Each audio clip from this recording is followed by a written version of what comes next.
চুৰ আছে, এটামান বজাত চুৰ। যোৱাৰাতি কেইটা আছিলে গৰু? গৰু দুটা আছিল, দুটা ৰঙা গৰু। ক'ত ঘৰ আপোনালোকৰ? মোৰ ঘৰ সুৰাটি। চুৰটো কেইটা ধৰিলে নেকি? চুৰকেইটা ধৰা গৈছে, চুৰ 3জন ধৰা গৈছে। মাছ দিয়া আৰক্ষীত আছে এতিয়া? মাছ দিয়া আৰক্ষী চকীত আছে। কেছ কৰিছে নেকি? মই কেছ কৰিছোঁ নলবাৰী থানাত দাখিল কৰিছোঁ। এতিয়া হেৰি হ'ব, নলবাৰী থানাই কি কৰে দেখা যাব। গৰুকেইটা চিনাক্ত কৰিছে?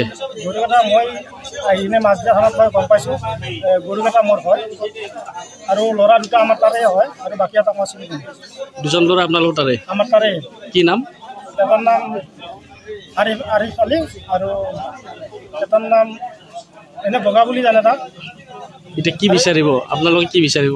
মই কি বিচাৰিম, মই ইহঁতক পানিছমেণ্ট দিব লাগে। কেইজন চুৰ ধৰিছে, এই চুৰ কেইজনে ক'ত দিব আহিছিলে সেই চক্ৰটো উৎখাত কৰিব লাগে আমাৰ। কাৰণ নহ'লে এনেকৈ চুৰ আজি বাদে কালি এনেকৈ চব জেগাতে হৈ থাকিব। আমাৰ অঞ্চলৰ পৰা ধৰা হ'ল 9 জেগামানত চুৰ হৈছে। এই ইহঁতৰে নিশ্চয় লিংক আছে এইবিলাকত। কাৰণ এই যদি বৃহৎ চক্ৰটো উৎখাত কৰিব নোৱাৰে তেতিয়াহ'লে এই চুৰবিলাকো আমি একো কৰিব নোৱাৰোঁ। এইটো এটা আমাৰ ভাল তদন্ত হ'ব লাগে যাতে আমি ন্যায় পাওঁ।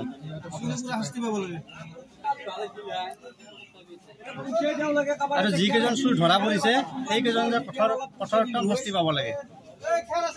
মানে কি আজি যোৱা ৰাতি আমাৰ 3 নং চুপা আমাৰ পহৰা কমিটিয়ে পহৰা দি থকা অৱস্থাত আমাৰ মানে পূব পৰা এখন গাড়ী আহে, যিখন গাড়ীত আমাৰ ইহঁতে চেকিং কৰাত সন্দেহযুক্ত তাৰমানে হয়। তাৰপিছত সোধপোছ কৰা ধৰা পৰিলে 3জন চোৰ, এখন গাড়ী হয় আৰু এখন বাইক হয়, 2টা গৰু লৈ চোৰ কৰি অহা ধৰা পৰিছে। তাৰপিছত এইটো আমাৰ মাছদিয়া আৰক্ষী থানাত ইহঁতক চমজাই দিয়া হয়। গৰু দুটা কি চুৰি কৰি আছিল নেকি? গৰু দুটা চুৰ কৰি আনিছে। আমি জানিব পৰা মতে খুৰাদি গাঁও, নলবাৰী ডিষ্ট্ৰিক্টৰ খুৰাদি গাঁৱৰ পৰা সিহঁতে চুৰি কৰি লৈ আহিছে। এতিয়া মালিক আহিছে নেকি? এতিয়া মালিক আহি কৈছে, মালিকে এতিয়া থানাৰ পৰা গৰু চমজাই ল'ব। যিখিনি আইনী ব্যৱস্থা আছে সেইখিনি আইনী ব্যৱস্থা এতিয়া হ'ব।